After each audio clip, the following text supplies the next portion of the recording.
Hello friends, welcome to Educency Hub. 15 October 2024 का complete the Hindu newspaper analysis करेंगे हम लोग। So let's begin today newspaper analysis. First news is related to Nobel prize. आपको पता है Nobel prize इन दिनों लगातार अलग अलग फील्ड में दिए जा रहे हैं और इसी के तहत जो अगली घोषणा हुई है वो नोबेल प्राइज इकोनॉमिक्स के क्षेत्र में हुई है। ठीक है, तो आपको ध्यान रखना है इस बार का नोबेल प्राइज जो 2024 का है वो इकोनॉमिक्स के क्षेत्र में वो किनको प्राप्त हुआ है और किस फील्ड के लिए प्राप्त हुआ है। तो आप देख सकते हैं इनके नाम यहाँ पर दिए हुए हैं, हम इन्हें जूम करके देख लेते हैं। ठीक है, यहाँ पर देख सकते हैं आप Nobel prize in the economics was awarded on Monday Turkish American जो हैं Daron Acemoglu and British American Simon Johnson and James Robinson. ठीक है, 3 लोगों को मिला है ये साझा तरीके से और इनका जो रिसर्च है research into wealth inequality between Nations. ठीक है, वेल्थ इनइक्वालिटी बिटवीन नेशंस के बीच जो इन्होंने रिसर्च किया है इस मुद्दे पर इनको मिला है। नॉर्मली आप कीवर्ड के तौर पर ध्यान रखेंगे वेल्थ इनइक्वालिटी के मुद्दे पर इकोनॉमिक्स में इस बार 3 लोगों को डैरोन एसिमोग्लू और साइमन जॉनसन जेम्स रॉबिन्सन को इकोनॉमिक्स का नोबेल पुरस्कार प्राप्त हुआ है। ठीक है, इसके अलावा हम आगे बढ़ते हैं, नेक्स्ट न्यूज़ देखते हैं जो कि हमारे एग्जाम के लिए रेलिवेंट हो। साथियों आपको पता है एससीओ की मीटिंग इस बार पाकिस्तान में हो रही है और 15-16 अक्टूबर चलना है। तो इसी के तहत जो हमारे विदेश मंत्री हैं एस जयशंकर साहब वो आज शाम तक पाकिस्तान पहुंच जाएंगे। ठीक है, तो आपको एससीओ के बारे में हमने पहले के न्यूज़पेपर में काफ़ी एडिटोरियल को एनालिसिस किया है, अच्छे से कई चीज़ों से मिलान करके पढ़ा है हमने।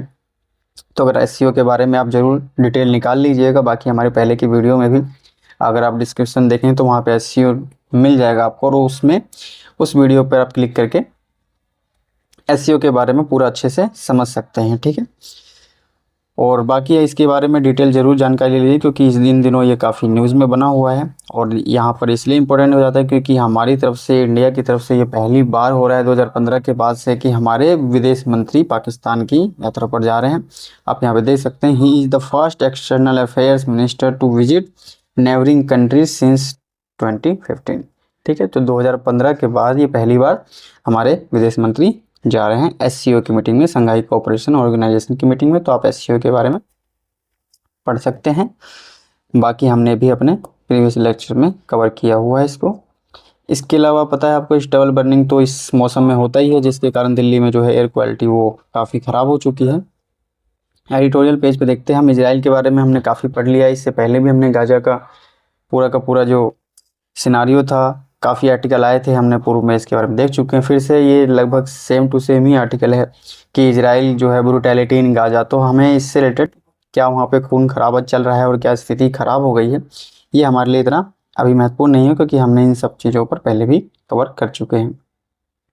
हमारे लिए जो बेस्ट आर्टिकल है वो है गिग वर्कर से रिलेटेड। ठीक है, इकोनॉमिक्स से भी जुड़ता है और कई पेपर के भाग से ये रिलेट करता है।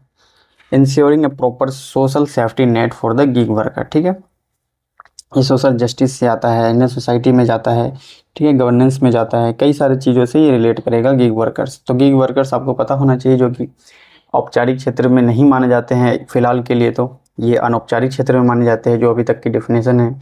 और उसमें ये पार्ट टाइम वर्कर आप समझिए कि जैसे आपको कोई काम कराना है तो आपने हायर किया, 5 दिन के लिए उन्होंने काम किया, उनको आपने फीस पे किया, फिर वो लोग चले गए।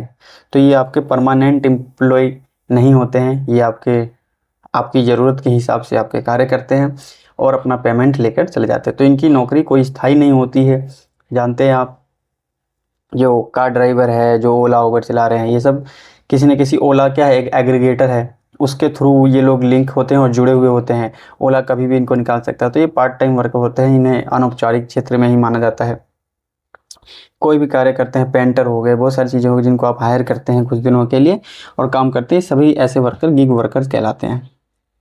तो इसके बारे में बताया गया कि जो यूनियन मिनिस्ट्री है, जो हमारा श्रम और रोजगार मंत्रालय, वो एक नए कानून बनाने पर विचार कर रहा है। ठीक है, यहाँ पर देख सकते हैं union ministry of labour and employment is drafting a national law to incorporate gig workers into social security scheme. ठीक है, जो मंत्रालय है वो चाहता है कि जो गिग वर्कर है उनको भी सामाजिक सुरक्षा मिले। सामाजिक सुरक्षा आप जानते हैं कई प्रकार से होता है, हेल्थ से रिलेटेड, इंश्योरेंस से रिलेटेड। जब नौकरी आप बीमार है तो उस दौरान आपको नौकरी से नहीं निकाला जाएगा। इस तरीके की सुरक्षाएं सोशल सिक्योरिटी में आती है।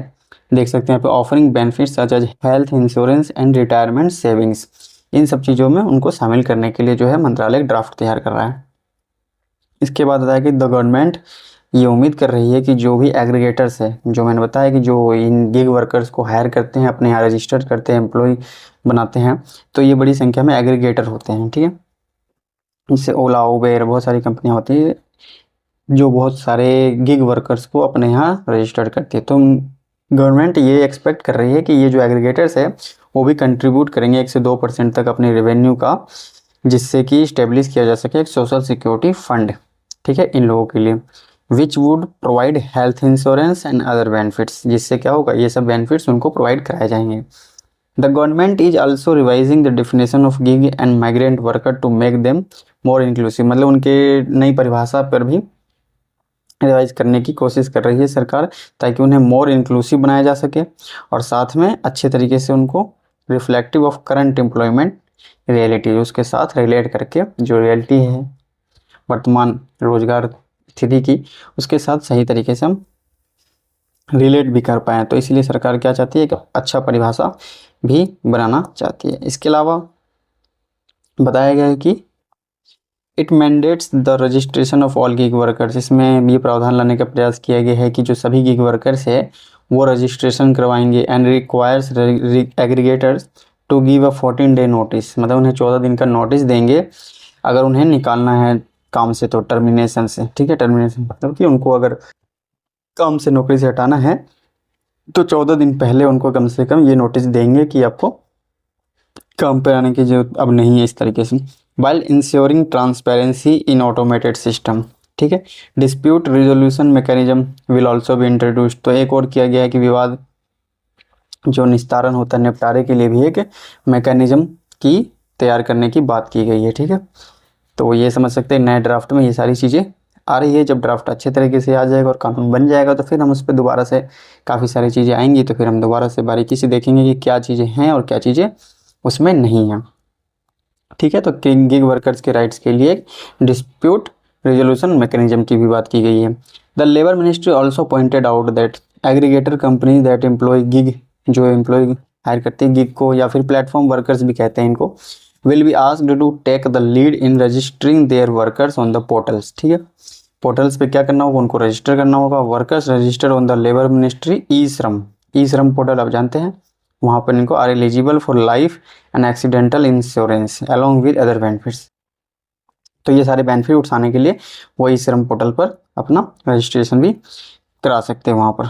उसके बाद बताया गया कि जो भारत में पुराने लेबर कोड चले आ रहे थे बहुत सारे 29 के आसपास, तो उनको मर्ज करके और एक अच्छा काफ़ी ज़्यादा रैशनलाइज, मतलब काफ़ी तार्किक बनाया गया था। जो कि आपको ध्यान होगा 2019-20 में 4 नए श्रम कानून बने थे, श्रम संहिता बने थे।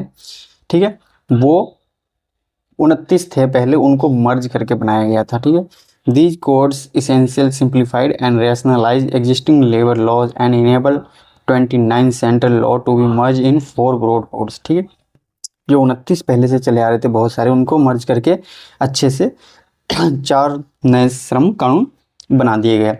पर यहाँ बताया कि इसमें भी जो है एक ही कानून था, ओनली कोड, जो कि सोशल सिक्योरिटी कोड था 2020 वाला, उसके तहत ही बस गिग और प्लेटफॉर्म वर्कर की थोड़ी बहुत बात की गई थी। Only code where gig and platform worker found mention in the is the social security code 2020। तो 2020 वाला जो सोशल सिक्योरिटी कोड था उसके अंतर्गत ही गिग वर्कर या प्लेटफॉर्म वर्कर पे कुछ बातें की गई थी। पर यहाँ पे बताया गया कि gig and platform workers are perceived as a subset of informal sector. और यहाँ पर क्या माना गया था इनको, कि एक प्रकार से सबसेट है इनफॉर्मल सेक्टर के वर्कर का ही, मतलब अनौपचारिक क्षेत्र। आप जानते हैं यहाँ पे काफ़ी सोशल सिक्योरिटी नहीं मिलती है। तो जो फैक्ट्री में वर्कर काम करते हैं इस टाइप से, जो एक तो फॉर्मल वर्कर होते हैं, इनफॉर्मल वर्कर होते हैं, तो इनके बारे में आप जानते ही हैं। तो ये जो इनफॉर्मल वर्कर है उनके अंदर ही इनको माना गया कि इसी कैटेगरी में ये गिग वर्कर जाते हैं। ठीक है, अब इनको बताया गया कि इनको थोड़ा सा सही तरीके से परिभाषा करें, ये ठीक नहीं है क्योंकि इससे मोर इंक्लूसिव नहीं बन पा रहा है। ठीक है, आप देख सकते हैं द इशू अराइजेस क्या इशू भर के आ रहा है, देख रहे हैं वर्कर डेफिनेशन से।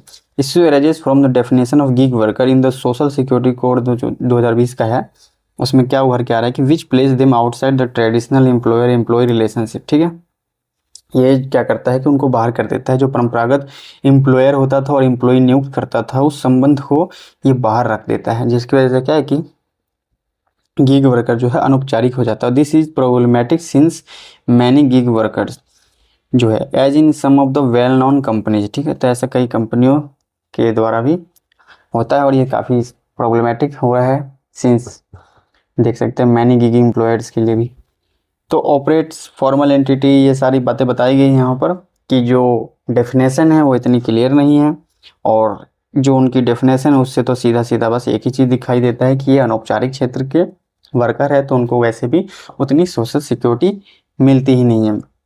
अब बताया गया है कि कुछ अगर कंपनियां सोशल सिक्योरिटी देती भी हैं तो उसमें भी कितना अंतर आता है, इसको बताया गया कि क्या लाभ में भी कितना अंतर है। A huge difference in terms of entitlement between institutional social security and social security scheme. दो बातें की गई यहाँ पे, संस्थागत सामाजिक सुरक्षा और एक केवल सामाजिक सुरक्षा स्कीम। बताई गई कि इन दोनों के लाभों में भी कितना अंतर है। जैसे एग्जांपल दिया गया है कि अगर फॉर्मल वर्कर्स है तो उसको क्या मिलता है, 26 हफ्ते का एक लीव मिलता है जो कि पैड होता है, मतलब उसके पैसे मिलते हैं छुट्टी पे रहने के, अलॉन्ग विद जॉब सिक्योरिटी, और जॉब भी नहीं जाती है, 26 हफ्ते बाद वापस आके ज्वाइन कर सकता है और पैसे भी मिले उसे for the entire period of maternity. ठीक है, ये जो मैटरनिटी का पीरियड होता है उसके अंतर्गत ये एक्ट है, मैटरनिटी बेनिफिट एक्ट 1961 का, उसके तहत इसको ये लाभ प्राप्त हो जाता है। ठीक है, तो this is part of institutional social security coverage. ये जो है, जो 26 हफ्ते का बिल्कुल पैड वाला जॉब सिक्योर हुआ, जिसे कहते हैं इंस्टीट्यूशनल सोशल सिक्योरिटी कवरेज, मतलब ये संस्थागत हो गया। ठीक है, अब दूसरा बताया कि अंडर सोशल सिक्योरिटी स्कीम्स में क्या होता है कि अगर मैटरनिटी का कोई लाभ है भी तो उसमें कैश बेनिफिट दे देते हैं सीधा, कि सच है जैसे 5,000 10,000 रुपये दे दिए given to registered informal workers, मतलब 5,000 10,000 रुपये दे दिए एक ही बार में उनको कैश ट्रांसफ़र करके। तो ये हो गया केवल सोशल सिक्योरिटी स्कीम। इसमें इंस्टीट्यूशनल वाली जो भिन्नताएं थी वही बताया गया था यहाँ पे कि ह्यूज डिफरेंस है। तो ये आप अंतर देख सकते हैं, सोशल सिक्योरिटी तो काफ़ी कम है, इंस्टीट्यूशनल सिक्योरिटी चाहिए गिग वर्कर्स को भी। यहाँ पे बताया गया कि the gap between an institutional social security and a social security scheme in terms of entitlement is very clearly evident. साफ साफ दिखाई दे रहा है कि कितना अंतर है इन चीज़ों में दोनों में। द सोशल सिक्योरिटी कोड 2020 जो 2020 का है, ठीक है, इसी में ही बात की गई है। तो जब भी गिग वर्कर पर आप लिखे तो ज़रूर सोशल सिक्योरिटी कोड 2020 का जिक्र कर सकते हैं। बाकी जो इस बार नया आएगा तो नया रहे, वैसे ऑथर चाहते हैं कि नया ना आए बल्कि उनको इतना मोर इंक्लूसिव बनाया जाए, इतना परिभाषा को सही किया जाए और उनको इस तरीके से सोशल सिक्योरिटी मिले इसी कोड के अंतर्गत कि नए की ज़रूरत ही ना पड़े, 4 में ही काम चल जाए। द सोशल सिक्योरिटी कोड 2020 का जो है set to provide gig workers with only certain social security scheme.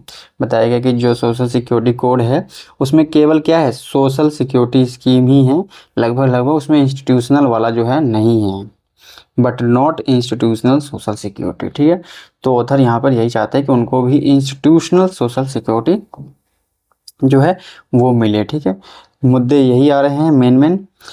If the union ministry of labour and employment, जो हमारा श्रम और रोजगार मंत्रालय है, वो इस बात को लेकर काफ़ी मतलब गंभीर है और वो चाहता है क्या कि गिग वर्कर जो है देश के, उनको उनकी संख्या बढ़ रही है जिस हिसाब से, तो उनको भी क्या मिले, सोशल सिक्योरिटी उन्हें प्रोवाइड हो। ठीक है, उनके जो इंटरेस्ट है उनको प्रोटेक्ट किया जा सके, इन सब को लेकर वो काम कर रहा है। और एग्रीगेटर जो होते हैं, जो नियोक्ता होते हैं, उन सबके साथ लगातार सलाह मशवरा, जो भी कह सकते हैं कि हम उनको अपने विश्वास में लेकर गिग वर्कर्स के लिए एक ड्राफ्ट तैयार करने का प्लान कर रहे हैं।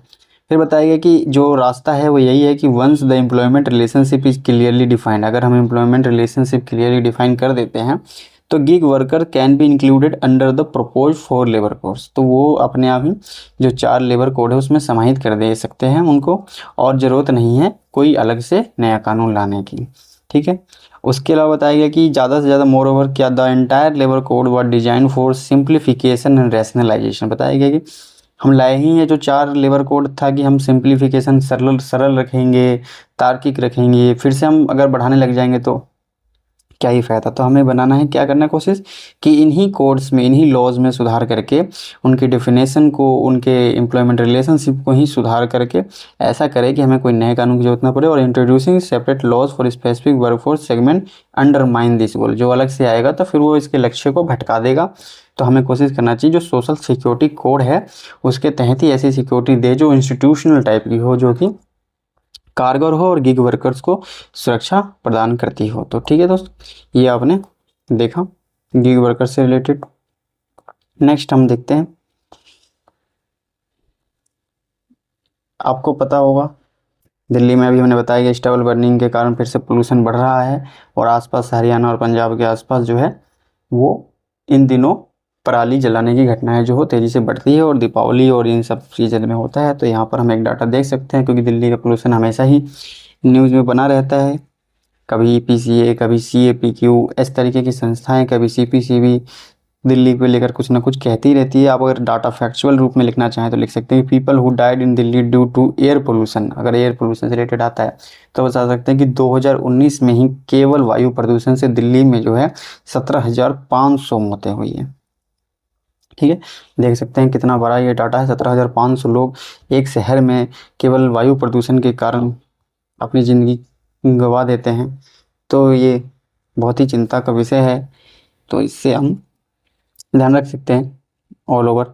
The Indian rupee weakened to a new record low, जो भारतीय रुपया है वो लगातार गिरता रहा है कुछ महीनों से, और इसके बाद इसने अपनी सबसे जो लोवेस्ट पीक है वो भी बना दी है 84.06। ठीक है, ये काफ़ी गिरने के बाद का ये रेट है। बताया गया कि ऑल टाइम जो है weakened to a new record low हो ही गया, क्योंकि जैसे आपको पता है रुपया कमज़ोर होना और रुपया मजबूत होना आप समझते हैं। जब कमज़ोर होगा तो रुपए की जो वैल्यू है डॉलर के मुकाबले वो काफ़ी गिर जाती है। जैसे $1 की जो वैल्यू हो गई वो 84 हो गई, 84.06 हो गई। ठीक है, इसका मतलब ये हो गया कि अब हमें $1 लेने के लिए 84 रुपये खर्च करने होते हैं, देने होते हैं। ठीक है, अगर रुपया जब मजबूत होता तो रुपया ऐसे घटते हुए क्रम में जाता, यानी कि $1 के लिए हमें 83 रुपये खर्च करने, $1 के लिए हमें 82 रुपये खर्च करने, $1 के लिए हमें 81 रुपये खर्च करने। तो हम जितना कम खर्च करना पड़ रहा है, जितना कम देना पड़ रहा है, इतना ही रुपया मजबूत होता है। जितना ज़्यादा देना पड़ रहा है, मान लीजिए हमें $1 की वैल्यू खरीदने के लिए हमें 90 रुपये देने पड़ रहे हैं, तो रुपया और कमज़ोर हो गया। तो अभी का जो वैल्यू चल रही है वो 84.06 चल रही है। ठीक है, डेप्रिसिएशन और एप्रिसिएशन आप पढ़ते हैं इंग्लिश में। तो हमें ध्यान रखना है कि अभी रुपया डेप्रिसिएट कर रहा है, कमज़ोर हुआ है। इसके अलावा एक नई तकनीक का नाम है जिसको आपको ध्यान रखना है, क्योंकि ज़्यादा डीप से सवाल नहीं आएंगे, लेकिन हाँ कुछ चीज़ें जो है इंपॉर्टेंट हो सकती है। जैसे हैबर-बोश प्रोसेस पूछा जा सकता है कि हैबर-बोश प्रोसेस या फिर हैबर-बोश मेथड इनमें से किसके प्रयोग में लाई जाती है। अब वहाँ पर दिया जा सकता है कि मेडिकल के क्षेत्र में इक्विपमेंट बनाने के लिए, या लिखा जा सकता है कि डिफेंस सेक्टर में यूज होता है मिसाइल लॉन्च करने के लिए, या वहाँ पे जा सकता है कि पनडुब्बी में लगाए जाने वाला यंत्र है ना, रडार है, रडार के इस्तेमाल में यूज हो सकता है। या वहाँ पर दिया जा सकता है कि हाइपरबॉश मेथड जो है वो रासायनिक उर्वरकों के निर्माण में प्रयोग में लाते हैं। ठीक है, तो अब आप जब तक एक बार भी सुने नहीं होंगे तो वहाँ पर कन्फ्यूज हो जाएंगे, और इस तरीके के जो सवाल होते हैं बहुत ही, इनके जो 4 ऑप्शन होते हैं वो हमेशा ही लगते हैं कि ये फंसाने वाले होते हैं। वहाँ पे आप एलिमिनेशन टेक्निक का यूज नहीं कर पाते हैं, सीधा ही फैक्चुअल सवाल होते हैं। तो आपको बस इतना ध्यान रखना है, अपने नोट्स में इंक्लूड कर लेना है इस तरीके के शब्दों को कि हैबर-बोश जो प्रोसेस है वो मेनली इंडस्ट्री द्वारा जो फर्टिलाइज़र का उत्पादन किया जाता है, फर्टिलाइज़र आप जानते हो उर्वरक होता है, उसका उत्पादन किया जाता है, तो उसी को हैबर-बोश प्रोसेस के माध्यम से बनाया जाता है। ठीक है, जिसमें कि सस्ता, आप देख सकते हैं सिंथेटिक फर्टिलाइज़र लिखा है। सिंथेटिक मतलब ये होगा कि मैन मेड जो बनाते हैं, नेचुरल होता है, सिंथेटिक हो गया उर्वरक, जिसमें कि हमें पता है कि अगर खेत में डालना है तो क्या क्या चीज़ें कमी है, नाइट्रोजन क्या क्या उतनी मात्रा में डाला हमने, और एक ऐसा उर्वरक तैयार कर लिया जिसकी मदद से हमने खेत में वो सब किया, तो खेत की जो कमियां थी, सोइल में जो कमियां थी, वो सारी चीज़ें सोइल को प्राप्त हो गई। ठीक है, तो ये सिंथेटिक फर्टिलाइजर जो है यहाँ पे देख सकते हैं कि Haber Bosch method allowed industries to develop cheap synthetic fertiliser. तो जो हैबर-बोश मेथड है वो क्या करता है, इंडस्ट्रीज को अलाउड करता है कि वो अपना चीप जो सस्ता सिंथेटिक फर्टिलाइजर है उसका उत्पादन कर सके। आप देख सकते हैं यहाँ पे 100 millions tons of nitrogen are now removed from the atmosphere and converted into fertilizer via the Haber-Bosch process, adding 165 million tons on reactive nitrogen to the soil। ठीक है, अब आपको क्या ध्यान रखना कि हैबर-बॉश मेथड के अंतर्गत कौन से गैस का कैसे प्रयोग कर रहे हैं। देख सकते हैं आप यहाँ पे नाइट्रोजन का मेनली प्रयोग हो रहा था। नाइट्रोजन को लेकर हवा से, एटमॉस्फेयर से लेकर उसको कन्वर्ट करके बना दिया गया फर्टिलाइजर। ठीक है, आपको पता है अमोनिया होते हैं, NH3 होता है, NH4 होता है, इस तरीके के नाम दिखते हैं आपको, उसमें N से नाइट्रोजन ही है उसके अंदर। ठीक है, और अगर NPK होता है तो उसमें भी नाइट्रोजन, फॉस्फोरस होते हैं, पोटास होते हैं, कैल्शियम होते हैं, सारी चीज़ें जो होती है। तो N से नाइट्रोजन है, तो आपको समझना है कि हैबर-बॉश मेथड से एक तो एटमॉस्फेयर से नाइट्रोजन को लेकर फिर उर्वरक तैयार किया जाता है। तो आपको पूरा प्रोसेस पता होना चाहिए कि मेनली क्या क्या यूज होता है और इस तकनीक का मेनली किस फील्ड में काम होता है। ठीक है, तो उर्वरक के निर्माण में आप देख सकते हैं यहाँ पे इसका प्रयोग होता है हैबर-बॉश तकनीक का। Wholesale food price lift 9.5%।